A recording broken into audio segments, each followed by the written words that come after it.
He took in a starving widow to milk his cows, and she turned his failing homestead into a frontier legend. Most men in his county would have turned her away at the gate. The morning of the 14th of November, 1883, broke the color of cold iron over the high plains of Montana. The barn at Caldwell Creek sat low against the sky, its roof bowed under 6 years of deferred repairs, its walls the gray of wood that has given up expecting paint. The windmill at the south edge of the yard turned with a grinding complaint, as it had every morning since the summer the ball bearing cracked and no one had ordered the part to fix it. 8 dairy cows moved in the dark of the yard, their breath rising in slow columns of steam, their sides heavy with morning milk, their low continuous sound carrying in the still air the particular patience of animals that have learned to wait for a man who always comes, even when he no longer looks like a man who expects anything in return. Eli Hargrove came through the cabin door at 4:53, the same time he had come through it every morning for 22 years. He carried a lantern in one hand and a milk bucket in the other, and he pulled his coat closed with the hand that held the bucket, because there was no one to remind him to button it before stepping into the cold. The yard was frozen at the edges and muddy at the center, and the south fence leaned into the wind at an angle that had worsened since October. He set the lantern on the fence post, ran his eye over the cows the way a man checks a ledger he already knows is short, and began his morning work in silence. The homestead was losing ground, yard by yard, season by season, the way all things lose ground when only one pair of hands is maintaining what 2 pairs built. Eli knew it. He had known it for a long time. He had simply run out of ways to decide what to do about it. Then he heard a sound at the gate, not the wind, not the cattle, and he lifted the lantern and turned toward the road. Eli Hargrove had been born on this land. His father had filed the homestead claim in 1858, driving the survey stakes himself into the high plain east of the Caldwell Creek draw, and Eli had spent his boyhood learning the particular character of each season on that ground, the way the spring thaw came from the northwest in sheets, the way the summer dried the top inch of soil to a pale dust that tasted of chalk when the wind picked up, the way autumn arrived fast and without apology, and winter followed with the slow, deliberate cold that settled into the bones of the buildings as surely as it settled into the bones of the men who lived in them. He had built the log cabin addition himself in 1869, the year he married June, notching the corners the way his father had taught him, and laying the hearthstone level with a string and a can of water. He had been 29 years old, and he had believed, with the uncomplicated conviction of a young man on good land in a good year, that the work would be enough. That effort, honestly made, would be returned in kind. That was what a man had to believe, on the frontier, or he could not put one foot in front of the other. June had been from Ohio, the daughter of a Presbyterian minister, and she had come west with a trunk full of practical things, a butter churn, a tin of dried herbs, a Bible with her grandmother's name pressed in the front cover, and a quality that Eli had recognized immediately and never found the right word to name, which was the quality of a person who makes every room they enter feel purposeful. She had taken one look at the Caldwell Creek homestead in the first week of their marriage and begun rearranging it, not to impose her will, but because she could see exactly where things ought to go. She started the kitchen garden the first spring. She negotiated the butter contract with the mercantile in town. She had a gift for numbers, a gift for management, a gift for knowing when to push and when to hold. And Eli, who was better with cattle than with ledgers, had trusted her completely. In those years, the homestead had been something close to thriving. The south fence had stood straight. The barn door had hung true. The root cellar had been full by October, organized by a hand that thought ahead, and the evenings had smelled of cornbread and lamp oil, and the sound of 2 voices in a cabin is a different sound entirely from the sound of one. She had died on the 17th of February, 1877. The fever came on a Tuesday, and by the Sunday it was finished. The baby, Thomas, had lasted until April. Eli had buried them both in the east field, under the only cottonwood on the property, because June had once said she liked the sound of cottonwood leaves in the wind and wanted something living nearby. He cut the markers himself, the names deep so they would not weather. He went back to the cabin, fed the cows, made himself a plate of salt pork and cold cornmeal, and ate it standing at the counter, because sitting at the table was something he could not manage for 3 months after that, and by the time he managed it again, it had become a habit to stand, and habits on the frontier are harder to break than stone. 6 years had passed. The east field still crossed his sight line every time he worked the north fence, and he had learned, as a man learns to walk without favoring a heeled brake, to let his eyes move past it without stopping. June's photograph in its tin frame was nailed beside the door. He passed it every morning. He had not paused in front of it in 4 years, not because he had stopped feeling its weight, but because he had come to understand that some griefs are not resolved by looking directly at them. They are resolved by continuing. He continued. That was the whole of it. He rose at 4:53. He milked the 8 cows.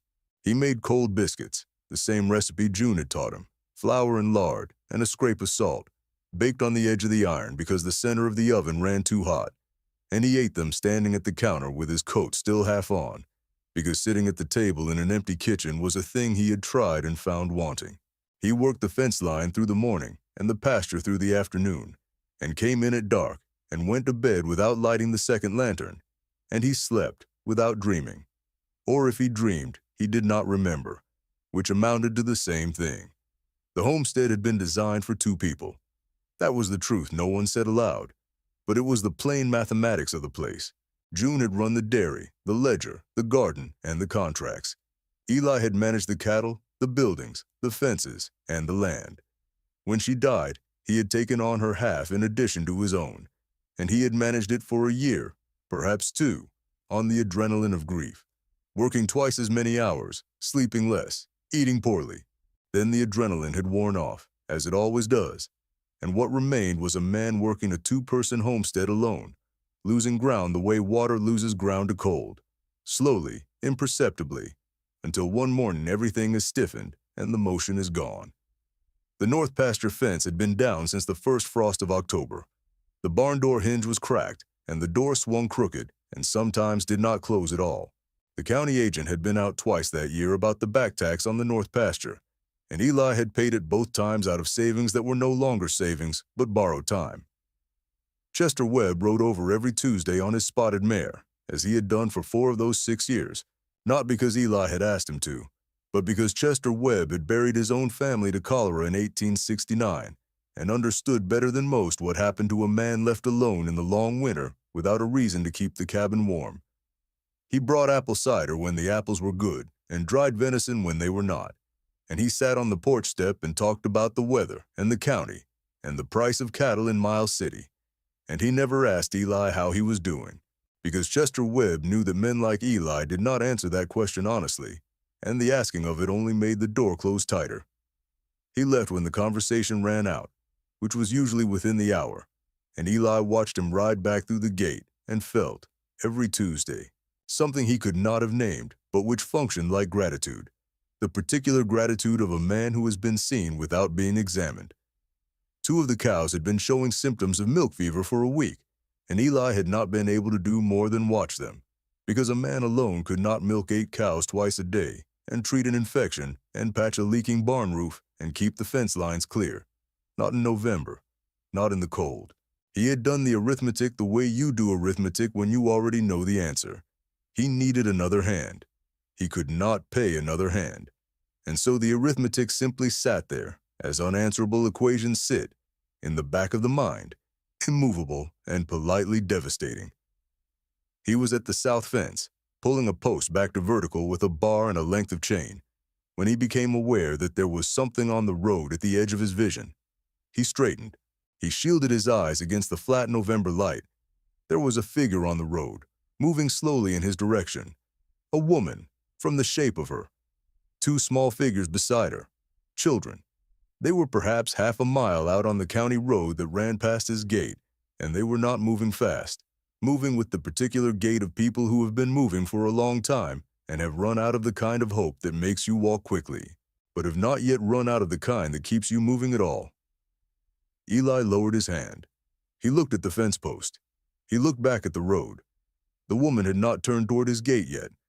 She might pass. Most people passed. He picked up the bar and went back to the post, working it in the frozen ground, and he did not look up again for several minutes. When he did, she was closer, and she had turned toward his gate. She came up the road the way people come when they have made a decision they will not allow themselves to unmake. The 2 girls came with her, the older one holding the younger one's hand, and the younger one holding a rag doll with no face, just a cloth shape, worn smooth from long carrying, gripped at the neck with the practiced ease of a child who has carried it a long and difficult way. The woman's dress was dark with road dust. Her coat had been mended at both elbows with a slightly different shade of fabric, and the mending had been done carefully, with small, even stitches, which told you something about the woman who had made them. Her boots were tied on the left foot with a length of rawhide where the lace had broken. She carried a bundle over her right shoulder, a blanket, a change of clothes, not much more. She stopped at the gate and did not open it. She stood on her side of it, the girls flanking her, and she looked at Eli with the clear, untroubled gaze of a woman who has survived enough to know that looking away first costs more than it gains. She was perhaps 34 or 35. The sun and the road had made it difficult to say with certainty. Her cheekbones were sharp under skin that had known better weather. Her hair was dark and pulled back cleanly. She was thin in the way that is not natural, but earned, through consecutive days of not having enough, and there was about her the contained quality of a person who has learned to make nothing visible that she does not choose to make visible. She met his eyes and held them and said nothing, because she was reading his face before she committed to words, which was wise. The older girl, 7, perhaps 8, had moved her eyes off the woman immediately and was scanning the yard with the flat, cataloging gaze of a child who has learned to assess places the way a much older person assesses them, for exits, for animals, for the evidence of whether someone is in charge here and whether that person is competent. Her gaze stopped on the cows in the yard and stayed there a moment longer than it stayed on anything else. The younger girl, 4 years old at most, was looking at the windmill. It had been grinding all morning. She said something to the rag doll that Eli could not hear, and then she looked up at him with entirely unconcerned eyes and said, in a clear voice with no hesitation at all, "Your windmill sounds sick." Eli said nothing. He was still holding the fence bar. He looked at the woman over the gate, and the woman looked at him, and neither of them rushed the moment. The cows had taken notice of the newcomers and moved toward the fence in the way cows do, with ponderous curiosity, shouldering each other slowly, their large, unhurried eyes without malice. The younger girl went immediately to the fence railing and held her hand out flat, and one of the cows lipped at her fingers. The girl shrieked with a joy so pure and so sudden that Eli took a step backward. The woman did not smile exactly, but something shifted in the set of her mouth, a muscle she had not used in some time, briefly remembering its purpose. Eli set the fence bar against the post. He walked to the gate. He did not open it. He looked at the woman from 3 feet away and said, in his usual way, "There was no work here." The woman looked at the barn. She looked at the cows. She looked at the south fence with its leaning posts and the barn door hanging crooked on its broken hinge. She looked back at him. She said quietly that she could see he was short a pair of hands. He said that what he was short on was money to pay for hands. She said she was not asking to be paid. There was a silence. The younger girl was attempting to climb the fence rail to reach the cow, and the older girl had pulled her back without being asked and was standing behind her with both hands on the child's shoulders, patient as a post in its socket. The woman kept her eyes on Eli. She said she knew how to milk. She knew how to treat milk fever in a dairy cow, and she could see from where she stood that at least 2 of his herd were showing it. She knew how to churn butter and manage a root cellar and stretch a 50-pound sack of cornmeal through a Montana winter and still have something to show at the far end. She said she was not asking for wages. She was asking for a roof over her daughters' heads and 3 meals a day and the chance to work for them. She said it without raising her voice, without letting it tremble, without asking him with her eyes to soften his answer before she heard it, which was the one thing that stopped him from turning away. He studied her for a long moment. She did not look down. He was aware of the cow shifting with the slow discomfort of an unmilked morning that had already gone too long. He was aware of the leaning fence post and the grinding windmill. He was aware of the east field behind the barn and the 2 names cut into stone under the cottonwood. He opened his mouth to say no. He had decided to say no. He was entirely clear that no was the right answer, the only answer that kept everything in its proper arrangement. But what came out instead was nothing. He closed his mouth. He looked at the older girl, standing with her hands on the younger one's shoulders, with the calm of a woman 4 times her age. He looked back at Eleanor Marsh, and Eleanor Marsh looked back at him, and neither of them spoke, and the cold November air held them both in the particular suspension that comes just before a life changes direction. He opened the gate. He did not say anything when he opened it. He stepped aside, and Eleanor Marsh came through, and the girls came after her, and the younger one went directly back to the fence and the cow, and the older one stood and surveyed the barn with her cataloging eyes. Eli said, without looking at any of them, "I can't pay wages." Eleanor said, "I'm not asking for wages. I'm asking for a roof and 3 meals and the chance to work for them." He had heard her say it the first time. He needed to hear it again to be certain he had heard it correctly. He named the terms in the flat, direct way he named everything. She would milk at 5 in the morning and again at 4 in the afternoon. She would keep the milk cellar and the churn. The girls were not to handle his tools without asking. There was a back room off the kitchen, not warm, not large, but walls and a floor. If she took it, she would take it on those terms, and he would hold her to them, because this was work and not charity, and he needed her to understand the difference. He said all of it watching the fence line rather than her face. She said, "I understand." She said it the way people say things they mean without needing anyone else to confirm it. He went to the cows. She followed him into the barn without being asked, took the second milk pail from the wall hook where it had hung untouched for months, and went to the cow on the left, the one with the clearest signs of infection, and knelt beside her with the practiced ease of a woman who has done this 10,000 times.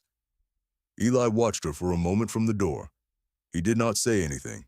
He went to his own cow and began his work, and for the first time in 6 years the barn held 2 sets of sounds, 2 pairs of hands, 2 separate rhythms, 2 kinds of silence braided into something that was not quite the same as silence at all. That evening, after the girls were settled in the back room on a folded blanket with another blanket over them, Eleanor sat at the kitchen table and told him, briefly, what had brought her to his gate.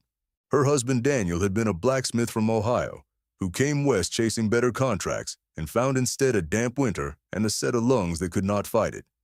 He had taken sick in Billings in January and died in March, and she had spent the following months selling what she could, then borrowing what she could, then working wherever she could find work.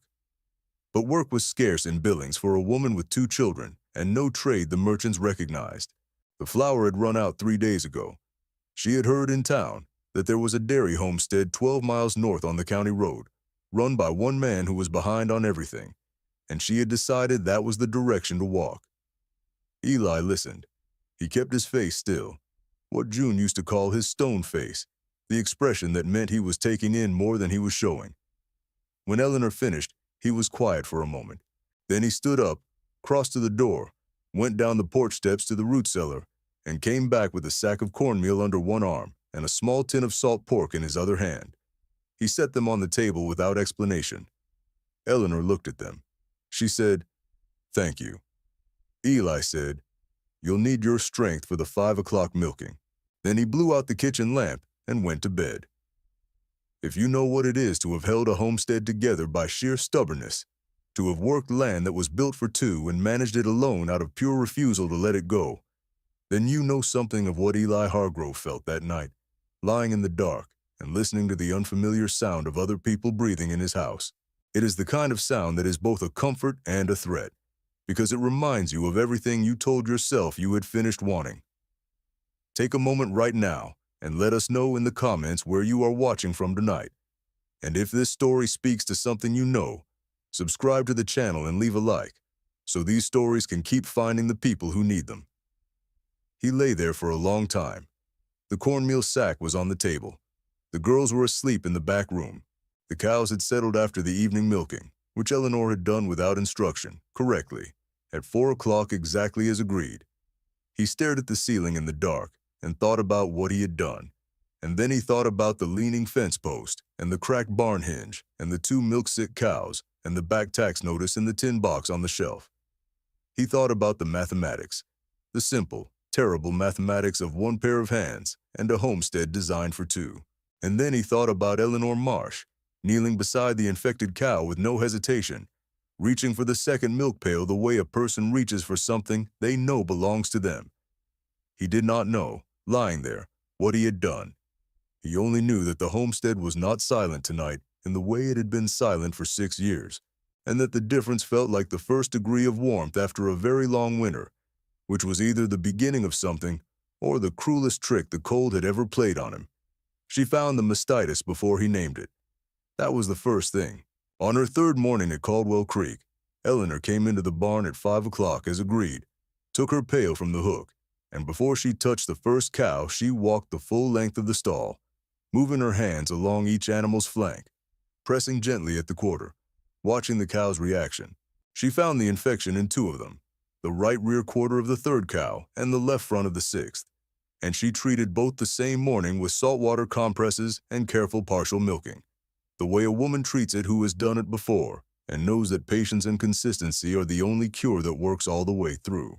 Eli arrived in the barn at 5:15 and found her already at work, the 2 sick cows attended to, the treatment begun, the barn organized in a manner he recognized as more efficient than his own, but had not thought to implement. He stood in the doorway and watched her for a moment. He did not say that she had found what he had not been able to address. He went to his cow and began milking in silence, and that silence lasted the better part of 3 weeks, but it was a different kind of silence than the one that had lived in the barn before Eleanor Marsh arrived. It had texture now, the texture of 2 people working the same task from opposite ends and meeting somewhere in the middle. The copybook ledger appeared on the kitchen table on the 8th morning. Eleanor had found it in Ada's school bag. Ada had been carrying 3 copybooks and 2 pencil stubs when they walked to Caldwell Creek, because Ada was the kind of child who carried pencils everywhere, as a hedge against whatever came next. And Eleanor had opened one and begun keeping accounts in a hand that was small and clear and extremely even. She tracked the milk yield from each cow separately, the daily total, the butter yield from the churn, the weight, the cost of the cornmeal and salt pork measured against what remained in the root cellar. She tracked the price of feed in town from information she gathered from a rider who passed every Thursday. She made projections at the bottom of each weekly page in a column she labeled simply, Needed. It was the most honest accounting Eli had seen since June died, and it sat on the kitchen table every morning when he came in from the barn, and he read it every morning while he ate his biscuits, standing at the counter, and he said nothing about it for 2 weeks. On the 15th morning, he sat down at the kitchen table, actually sat down for the first time in years, and read the current week's numbers with the attention he usually reserved for fence lines. Eleanor was at the hearth. He said without looking up, "You've got the yield up nearly 20%. She said, "The 2 sick cows are producing again, and the feed ratio was off." I adjusted it. He looked up. He said, "How do you know about feed ratios?" She said, "My father ran a dairy farm in Illinois for 30 years. I grew up behind a milk pail." He looked back at the ledger. He said, "All right." And that was the entirety of the conversation. But something in the room shifted after it. The way a room shifts when a window that has been stuck is finally opened, and the air that comes through is cold, but it is air, and cold air that moves is better than warm air that is standing still. Rose named the cows on the 5th day. She announced the names at breakfast. The first cow was Mabel, the second was Duchess, the third was Clover, the fourth was Sunday, the fifth was Big, and the 6th through 8th were Little, Other Little, and Charlotte. Ada pointed out that there were already 2 Littles in that system. Rose said Other Little was different because she was Other Little, and that was a different thing. Eli, eating his biscuits at the counter with his back to the table, said nothing, but that afternoon in the barn, when he went to the first cow, he said quietly, "Come on, Mabel." He said it as if testing whether the word would break something. It did not break anything. He used the names from then on, all 8 of them, when he was alone in the barn. He did not acknowledge to Rose that he was using them. She knew anyway.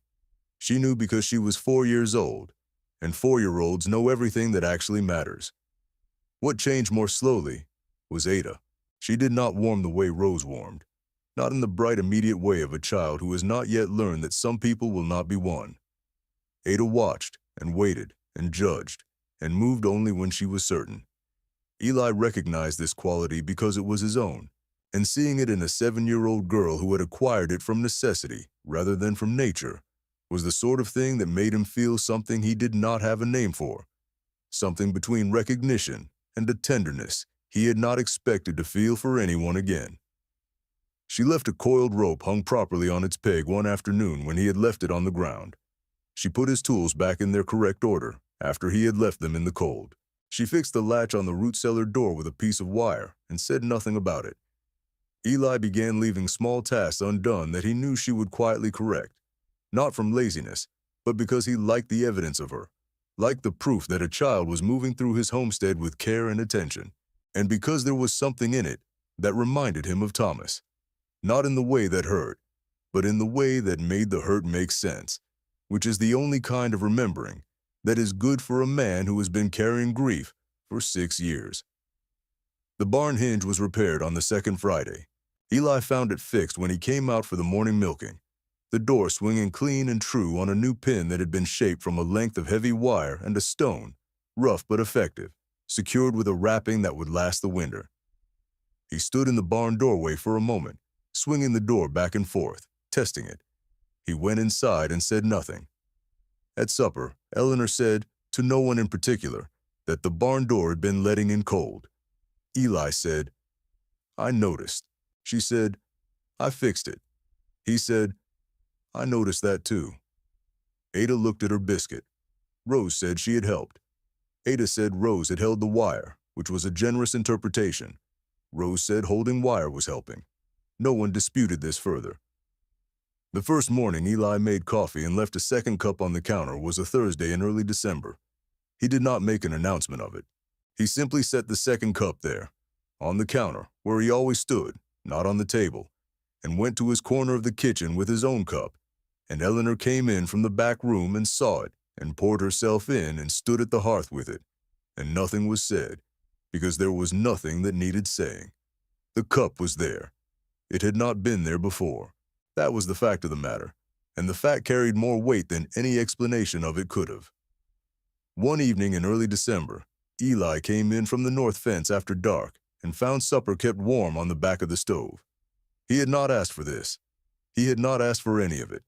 Not the second cup of coffee in the morning, not the reorganized root cellar, not the butter rounds selling out every Thursday at the mercantile. None of it had been requested.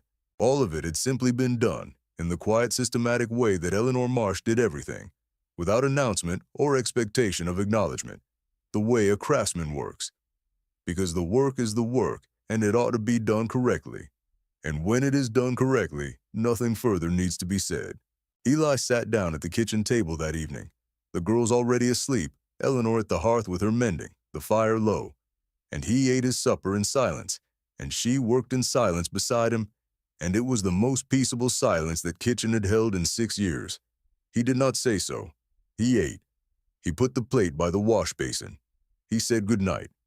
She said good night. And he went to bed feeling, for the first time in a long time, that the evening had contained something worth coming home to, which was a feeling so unfamiliar, it sat in his chest for a while before he recognized what it was. Ada began reading from the family Bible on the second Sunday evening, quietly, the way she did everything, as if testing whether it was permitted and waiting to see if anyone told her to stop. No one told her to stop. By the third Sunday, it was simply what happened at supper on Sundays. The way the 5 o'clock milking was what happened every morning, established not by discussion, but by repetition, until repetition became custom. She read with a steady voice and no performance, clearly and carefully, as if the words mattered and did not require embellishment. Eli had not heard scripture read in that kitchen since June died. He bowed his head when Ada read, without making a decision about it, without noticing for a moment that he had. By the 6th week, the milk yield was up across the herd, the 2 sick cows fully recovered, and the root cellar had been reorganized by Eleanor and Ada in a way that Eli initially found disorienting, and then, upon examination, recognized as substantially superior to his own arrangement, organized by season of use rather than by type, so that what was needed deepest in winter was at the front, and what would not be needed until spring was at the back. A simple logic. He could have thought of it himself. He had not thought of it. The ledger at the bottom of that week's column showed a surplus, small, not enough to be a solution, but enough to be a fact, And a fact on a homestead that has been running at a deficit for 3 years is the beginning of something, even if you are not yet ready to name it. Have you ever watched someone work so steadily, so quietly, with such complete conviction, that you found yourself trusting them before you had made any decision to trust? That is what the homestead at Caldwell Creek was doing to Eli Hargrove by December of 1883. He had not decided to trust Eleanor Marsh. He had not decided to start sitting down at the table for meals, or to let Rose hang her rag doll on the second peg by the door, or to call the cows Mabel and Duchess and Clover and Sunday and the rest of Eleanor's daughters' naming. None of it had been a decision. It had been the natural consequence of a woman showing up every morning at 5 o'clock and doing exactly what she said she would do, day after day, without asking him to notice. He noticed anyway. He could not have told you precisely when it happened. Tell us in the comments if you have ever been changed by someone's steadiness before you understood what was changing. The feed store visit in early December settled something in town. Eli went into the county seat as he did every month for supplies, and he brought the ledger page Eleanor had written, the specific amounts, the adjusted feed calculations, the yield projections in her clear small hand. He showed it to Harold Griggs at the feed store, not because he needed Griggs's opinion, but because the numbers were clear and he wanted someone else to confirm they were clear. Griggs read the page. He read it twice. He said, "Eli, this is the clearest supply calculation I have seen from a homestead operation in this county in 10 years. Then he said, "Who wrote this?" Eli said, "The woman helping me with the dairy." Griggs raised his eyebrows and said nothing more, but the eyebrows said enough. Eli took his supplies and rode home and sat with the question of what had changed at Caldwell Creek for several days, and the answer kept arriving in the same form: a woman who showed up at his gate and asked to be heard. The winter deepened. The temperature dropped to 20 below on 3 consecutive nights in January, and the heating wood Eli had stacked in October ran short by the 3rd week of the month. He and Eleanor cut more from the stand of pine at the north end of the property. He with the axe, she stacking and carrying in a steady rotation that kept pace with his cutting, working in silence in the cold for 3 hours without stopping, their breath mixing in the frozen air. Ada kept Rose inside and made a pot of bean soup from what was in the root cellar without being asked. When Eli and Eleanor came back to the cabin, stamping the snow from their boots on the porch, there was soup and cornbread on the table, and the fire was built up and 2 lanterns were lit. Eli looked at the table. He looked at Ada, standing at the hearth with the ladle, watching him with her grave, grown-up eyes. He said, "Thank you, Ada." It was the first time he had spoken to her directly by name. Ada said, "You're welcome, Mr. Hargrove." And something in the evening changed, like wood grain changes when you sand it in the right direction. The resistance going out of it, the smoothness coming through. Eleanor negotiated the butter contract herself, without announcing it. She began making small rounds in early January, wrapping them in cloth and sending them to town with the Thursday rider who passed the gate going into the county seat. She sent a written note with the first delivery, setting her price and her terms and her quality standard in Ada's neat hand, and the mercantile sent back an agreement by return note without negotiating the price, because the butter was that good, and because a written price list from a Homestead dairy was a thing the mercantile had not seen in a long while. Eli found out about it from Harold Griggs, who mentioned casually that the Caldwell Creek butter was selling out the same day it came in, and when was the next delivery. Eli rode home, and that evening asked Eleanor how long the butter sales had been going on. She said, "Since the 12th of January." He said, "Why didn't you tell me?" She said, "Because I wanted to see if the numbers were real before I said anything." He looked at the ledger. He said, "They're real." She said, "I know." Chester Webb arrived on his Tuesday in January and pulled his spotted mare up at the gate and sat there for a long moment before climbing down. Eli came out of the barn and saw him. Chester said, "Your south fence is standing." Eli said, "It is." Chester said, "Your barn door closes." Eli said, "It does." Chester said, "Who's cooking? Because the smell of soup from that cabin is something I have not smelled from your homestead in 6 years. Eli said, "The woman I hired to help with the dairy." Chester looked at him steadily for a moment. He said, "Hired." Eli said, "To milk the cows." Chester nodded slowly and said it looked like she was milking more than the cows. Eli did not respond to that. He invited Chester in for soup. Chester came in, sat at the table, met Eleanor and the girls, ate his soup, listened to Rose explain at length why Other Little was a different cow from Little, and after supper, he sat on the porch step for a time and then rode away.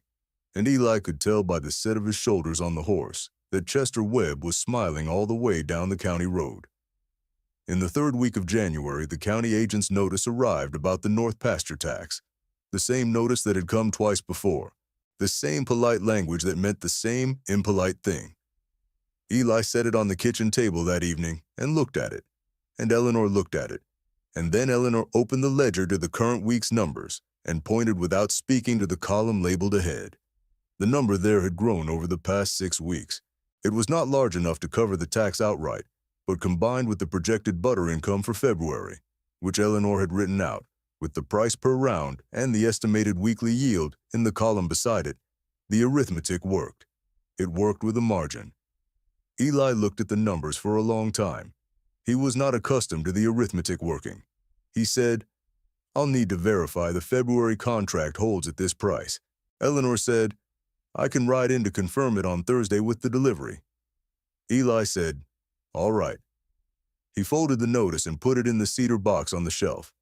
It was the first joint decision they had made, not by name, not formally, not with any acknowledgement that that was what it was, but a joint decision nonetheless, and both of them knew it, and neither of them said so. There was a Sunday in late January when Ada read from the book of Ruth at supper. "Whither thou goest, I will go, and where thou lodgest, I will lodge." And Eli kept his head bowed after she finished, and was quiet for a moment longer than usual. Eleanor, across the table, did not look at him. The fire settled in the hearth. Rose asked if she could have more cornbread. Eli passed the pan without speaking. He did not examine what the passage had done to him. He was not a man who examined his interior conditions. He was a man who got up the next morning and did the work, and if something had shifted inside him in the evening, it showed up in how he did the work in the morning, in some small way he might not even name. He went to look at June's photograph that night, for the first time in 4 years. He did it after Eleanor and the girls were asleep, standing in the kitchen in the dark with only the banked fire for light, holding the lantern up to the tin frame beside the door. June looked back at him the way she always had, the slight tilt of her head, the directness of her eyes, the quality of her stillness that he had spent 22 years loving and 6 years missing until the missing itself had become a kind of company. He stood there for a long time. He did not speak to the photograph. He was not that kind of man. But he stood there, and he looked, and he thought about the 5 o'clock mornings and the second coffee cup and the copybook ledger and the butter rounds and Ada's voice reading scripture at the table and Rose lying in the winter light on the kitchen floor with her eyes closed. He thought about how a homestead is only as alive as the hands willing to tend it, and he felt, standing there in the firelight with June's eyes on him, that she would have seen Eleanor Marsh clearly, would have recognized, in the first 5 minutes, the competence and the dignity and the straight spine at the gate, and would have approved of what had arrived at Caldwell Creek on that cold November morning. He put the lantern out and went to bed, and he slept without the weight on his chest that had been there every night for 6 years, which was not nothing, and he knew it was not nothing, even if he did not yet know what to call the thing that had lifted it. February came. The homestead held. There was a Sunday in its 3rd week when the light came through the cabin's one west window at a different angle than it had in December, the earth beginning its slow lean back toward the sun, and the rectangle of light on the kitchen floor was an inch longer than it had been. Rose noticed first. She put herself down in it, arms out, eyes closed. Eli, at the table with the week's ledger, watched her. He said, "What are you doing?" Rose said, "Getting warm." The light was not warm. It was February in Montana, and the light had no heat in it yet. But the girl lay in it anyway, as if warmth were a thing you decided to receive rather than a thing you waited to feel. And Eli looked at her for a long moment and then looked at the ledger. In the column at the bottom of that week's page, under the word ahead, Eleanor had written a number that was 3 times the number from the week before. He sat with that for a while, and the light moved across the floor, and Rose moved with it, and he let himself feel something that was not quite hope, but was its near neighbor. The word for the condition a man is in just before he allows himself to hope again, when he has been so careful with himself for so long that the allowing itself feels like a risk. In the week after the woodcutting, Eli built a shelf in the back room. He did it on a Saturday afternoon, without being asked, while Eleanor was in the barn for the 4 o'clock milking. He used a length of pine board he had left over from the cabin repair and 2 iron brackets from the barn loft, and he mounted it on the back wall at the right height for the girls to reach, high enough that their blankets would not knock things off it, low enough that Ada could use it without standing on something. He put nothing on it. He left it empty. When Eleanor came in from the milking, she passed the back room doorway and stopped, and she looked at the shelf for a moment, and then she looked down the hall at Eli, who was at the hearth, and did not look up. She said nothing. She went to the back room and set Ada's 3 copybooks on the shelf, and the pressed violet in its Bible, and Rose's rag doll when Rose wasn't using it. That was all. She came back to the kitchen and began making supper, and Eli sat by the fire and said nothing, because the shelf had already said what needed saying, and they both knew it. He did not tell Eleanor any of what he was thinking. He did not have the language for it, or perhaps he did not yet trust it enough to give it language. But that night he went to the barn after supper instead of going directly to bed, which was unusual, and he sat on the milking stool in the quiet of the settled barn, with the cows breathing slow around him and the lantern burning low, and he sat there for an hour, which was the closest thing to prayer that a man like Eli Hargrove permitted himself. When he came back to the cabin, the kitchen was dark. Eleanor had left the lamp burning on the counter, just the one lamp, low flame, enough to see by. He stood in the doorway and looked at it. Then he blew it out gently and went to bed. He did not know why the sight of it had done what it did to his chest. He had simply not been the kind of man that anyone left a light on for, and he had forgotten what that felt like, and feeling it again was both better and more frightening than he had any way to prepare for. And he lay in the dark and listened to the sound of the homestead resting around him, which was a different sound from the sound it had made for the past 6 years, and he let it carry him to sleep. Chester Webb pulled Eli aside at the gate after that January supper, the two of them standing in the cold while the spotted mare waited, and Chester said, without any preamble at all, "Eli, that woman knows what she is doing." Eli said, "I know it." Chester said, "I don't mean with the cows." He said it, and then he got on his horse and rode away before Eli could decide whether to respond. Eli stood at the gate for a moment, looking down the county road after him. The moon was up, and the ground was hard with cold, and the windmill was turning without complaint for the first time in 2 years, because Eleanor had found the spare bearing parts in the bottom of the barn tool chest and had sent Ada's note with the Thursday rider to order the correct size from the county seat, and the part had arrived in the first week of December, and Eli had put it in on a Sunday morning, and the windmill had turned cleanly ever since. He stood there at the gate in the cold and looked at the windmill turning in the moonlight, and then he looked at the light in the cabin window, 2 lanterns, Eleanor and the girls, and he stood there for another moment before he went back inside. And when he came in, Eleanor was helping Rose with the buttons on her nightgown, and Ada was closing the Bible, and the fire was down to coals, and the kitchen smelled of the soup they had eaten, and Eli sat in his chair by the fire and felt the shape of an evening that had been lived in, which was a different thing from an evening merely survived, and the difference was considerable. Then, in the second week of March, Eleanor rode into town for the butter delivery and came back with the mail. She came in from the cold and set it on the kitchen table. 2 letters. The first was from the county agent. The second was in an envelope with her name written on it in a hand she recognized. Mrs. Eleanor Marsh, care of the Caldwell Creek Homestead, Caldwell County, Montana Territory. The return address in the upper left corner read, W. Marsh, Attorney's Office, St. Louis, Missouri.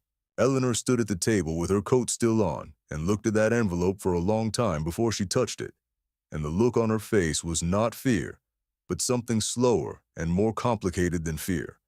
The look of a person who has built something carefully and has just heard the first sound from the direction of the thing that could take it.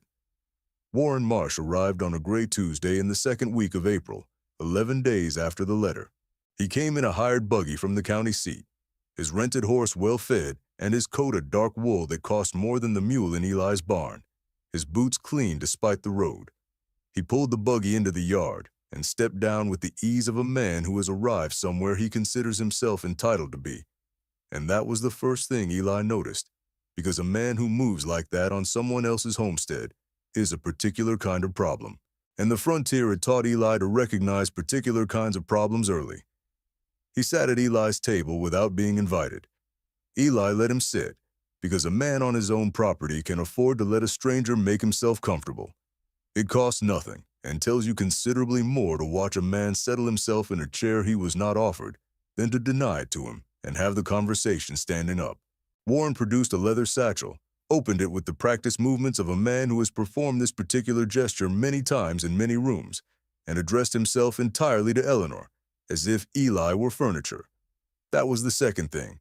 He said, "Eleanor, you are looking better than I feared." He said it the way men say things when they want you to know they had considered your welfare before saying what they actually came to say. He said he had been trying to reach her for months. He had a document, a copy of Daniel's will, that assigned him as guardian of Ada and Rose in the event of Eleanor's incapacity, or, and here he paused with a deliberateness that was not accidental, her moral failure. He laid the document on the table and smoothed it with both hands. Eleanor looked at the document. She did not touch it. Her hands were flat on the table on either side of her coffee cup. Ada was in the doorway to the back room, very still. Rose was at the kitchen counter, setting out the tin cups for supper with the careful concentration of a child who has decided to be useful and does not understand that the room around her had gone cold. Eli stood at the far end of the table. He had not sat down. He stood with his arms at his sides and watched Warren Marsh the way he watched weather coming in from the northwest, without emotion, with complete attention. Warren said he had been in contact with a judge in Billings. He said the judge was prepared to review the guardianship arrangement at Warren's request. He said the girls would have opportunities in St. Louis that no homestead in Montana could provide: schooling, society, prospects. He said all of it pleasantly, in the tone of a man describing something reasonable, as if he were simply presenting facts and not delivering a threat dressed in the clothing of a kindness. Then he reached back into the satchel and produced a second document. He said, "There is a simpler solution. A paper here, a simple release, stating that Eleanor makes no claim to the land or property of the Caldwell Creek homestead, now or in future." He set it on the table beside the first. He said, "Sign this, and I'll leave the girls right where they are." The room was very quiet. Rose had stopped setting the cups. She stood holding one in both hands and looked at her mother's face with the focused attention of a child trying to read a situation she does not have the vocabulary for yet. Ada had not moved from the doorway. Eli looked at Eleanor, and Eleanor looked at Warren, and Warren looked at the document on the table with the patient expression of a man who believes he has already won. Would you trust a man who arrived at your door with papers already prepared and a smile that had nothing behind it? Tell us in the comments, because what Warren Marsh brought to that kitchen table was not the law. It was the appearance of the law, which is a different thing entirely, and the frontier had seen plenty of both. Eli said nothing during all of it. He let Warren speak. He let the documents lie. When Warren finished, Eli turned and went to the stove and poured himself a cup of coffee, not because he wanted it, but because he needed a minute to think, and making coffee was a thing he could do in a minute without making it obvious that he was thinking. When he turned back, he said, in the flat measured way he said everything. It was getting late in the day, and the horses needed tending, and Mr. Marsh was welcome to use the barn for his buggy horse, and there was a spare room he could have for the night. Warren looked at him. He said, "That's gracious, Eli." Eli said, "It's practical. The county road is rough after dark." He said it without warmth or threat, the way you say something true, and Warren put the documents back in the satchel. After Warren went to the barn to see to his horse, Eleanor sat at the table with her hand still flat on its surface. Ada crossed from the doorway and sat beside her without speaking. Rose climbed into Eleanor's lap and held the rag doll against her chest. Eli stood at the window that faced the barn. His coffee cup was in his hand, and it had gone cold. he said quietly, to no one in particular, in a voice that was barely above the sound of the fire. He'll find out what this land is worth. He did not explain what he meant. He set the cold cup down, crossed to the cedar box on the shelf above the door, and opened it and stood reading something inside it for several minutes, and then he closed the box and left it on the table and went to bed. Whatever was in that box, he had already decided what to do with it. Eli rode out before first light. Eleanor heard him go, the sounds of the barn, the hooves in the frozen yard, the gate. She lay still in the dark for a moment, listening to the sound of him leaving, and she thought, he is either solving this or making it worse, and there was nothing she could do about which one it was, except get up and do the 5 o'clock milking herself. She got up and did the milking. He rode 11 miles to the county seat and was at Judge Alderman's door at 7 in the morning. He had known Judge Alderman since the war, not as a friend, but as the kind of acquaintance the frontier makes between men who respect each other without needing the decorations of friendship. The judge opened the door in his boots and coat, already up, because judges in county seats were always up early. He said, Eli. Eli said, I have something you need to see. He produced the county deed first. Caldwell Creek, filed under Eli Hargrove, unencumbered, dated 1858, with every subsequent tax payment recorded in the county ledger. He set it on the judge's table. He then reached into his coat pocket and produced the letter, the one from the cedar box, the one that had arrived 3 weeks before Warren himself, from a law office in Billings inquiring on Warren Marsh's behalf about the water rights corridor running through the north pasture of the Caldwell Creek property. A letter that made Warren's motives plain as creek water in a dry season. He also produced the document Warren had left on the table. He had taken it from the satchel while Warren slept. He laid it beside the other papers. He said, Judge, Daniel Marsh died on the 17th of March, 1882. He pointed to the date on the will. The date on the will read the 22nd of March, 1882, 5 days after Daniel Marsh's death. 5 days after a man could have signed anything. Judge Alderman looked at the 3 documents for a long time. He was a careful man. He did not speak quickly. He read the dates twice. He looked at the attorney's letter. He picked up the deed and set it down. He said finally, I'll send a writer to Billings before noon. The writer went. The response came back in 36 hours. Warren Marsh's guardianship claim, presented to the Billings court on the foundation of a forged document, dissolved on a procedural challenge before it was formally filed. The judge sent a county deputy to the Caldwell Creek homestead on the morning of the 3rd day. Warren was at breakfast when the deputy arrived. He read the notice with his smooth expression intact, showing nothing, which was the face of a man who is lost but will not perform the losing. He pushed back from the table. He picked up his satchel. He walked to the door. In the yard, he stopped and looked at Eleanor, who was standing at the barn door with a milk pail in her hand, her work already begun. He said, You've made a mistake, Eleanor. You've traded your freedom for a man's dirt. Eleanor looked at him for a moment without speaking. Then she looked past him, at the barn door swinging clean on its repaired hinge, at the south fence standing straight in its posts, at the windmill turning without complaint in the April air, at the root cellar door and the kitchen garden she had begun breaking ground on the week before, the dark soil turned and ready for seed. She said, That's not dirt. That's mine. Warren Marsh got into the hired buggy and drove back down the county road toward town and did not look back. Eli came out of the barn with the empty feed bucket and watched the buggy go down the road until it rounded the bend and was gone. Eleanor turned back into the barn. After a moment, Eli followed her, took his pail from the hook, and went to his cow. They worked the morning milking in silence, from opposite ends of the barn toward the middle, their rhythms familiar now, each one knowing without looking where the other was and what they were doing. Eli with Mabel and Duchess, Eleanor with Clover and Sunday, the pails filling with the slow, reliable sound of work that is done correctly and without complaint. The quiet between them was not empty, but full of everything the winter had built between 2 people who had decided, without ever saying so, that what they were building was worth the cost of building it. Outside, the April air smelled of mud and pine and the first thin green of the season, and the windmill turned clean in the morning wind. and the question of what would come next between them lay in that air like something certain and unhurried, waiting to be given its right name. Spring came to Caldwell Creek the way spring comes to the high plains of Montana, not in a single morning, but in degrees. A little more light each day, the ground softening first at the south edges of the yard, the creek running faster under the last of the ice. By May, the kitchen garden was planted, and the butter contract had expanded to 2 merchants in the county seat, and Eleanor's ledger showed at the bottom of the weekly page a number that was no longer just ahead, but something larger. The beginning of a year that would not require borrowing from itself to survive. The homestead had not become prosperous overnight. It had become prosperous the way everything honest becomes prosperous.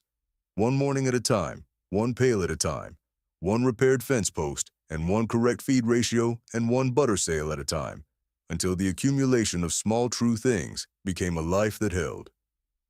On the 15th of May, Eli went to the county clerk's office and filed an addendum to the deed for the Caldwell Creek homestead. It was a simple document, 2 sentences, adding Eleanor Marsh's name to the property as working partner. He came home and set the copy on the kitchen table that evening without explanation and went to the barn to finish the evening milking. When he came back, Eleanor was at the table with the document in front of her. She had not touched her supper. She looked up at him, and he looked at her, and neither of them said anything for a moment, because there are things that do not have better words than the silence that comes before the words, and they both understood this, and they stood in it together. She folded the document and put it inside the family Bible, behind the pressed violet from her grandmother's cover. In June, they were married quietly on the porch, with Chester Webb as witness, and Rose in her best dress holding the rag doll out in front of her, as if the doll was also a witness, and Ada standing beside her mother with her grave, grown-up eyes gone soft for the first time Eli had ever seen them go soft, and the cottonwood in the east field moving in the late spring wind, its leaves making the sound that June had loved. At supper that evening, Rose asked if the cows knew about the wedding. Ada said the cows did not know about the wedding. Rose said she thought Mabel knew, because Mabel had been looking at her differently all day. Eli said, from his end of the table, that Mabel was a dairy cow, and dairy cows did not attend weddings. Rose looked at him with the absolute certainty of a 5-year-old who has decided she is right. She said, Mabel was there. She was in the barn. Eli looked at Eleanor. Eleanor looked at the table, and for the first time in 6 years, the first time since a February evening in 1877, when everything changed and the world went gray and stayed gray, Eli Hargrove laughed. It was not a large laugh. It was the laugh of a man who has discovered that his chest still knows how to make the sound. But it was real, and it carried through the cabin, and outside in the barn Mabel went on being a dairy cow, and the windmill turned without complaint, and the high plain of Montana held the Caldwell Creek homestead in its wide hand the way the land has always held the people stubborn enough to stay. Some foundations are not laid in grand gestures. They are laid in 5 o'clock mornings, in the weight of a milk pail passed from one pair of hands to another, in the slow and unannounced work of 2 people deciding, day after day, that what they are building together is worth the cost of building it. Eli Hargrove and Eleanor Marsh did not fall in love in the way that songs describe. They fell in love the way homesteads are built, one true thing at a time, until the day you look up and find that what stands around you is solid, and that you could not have built it alone, and that you cannot imagine now having tried.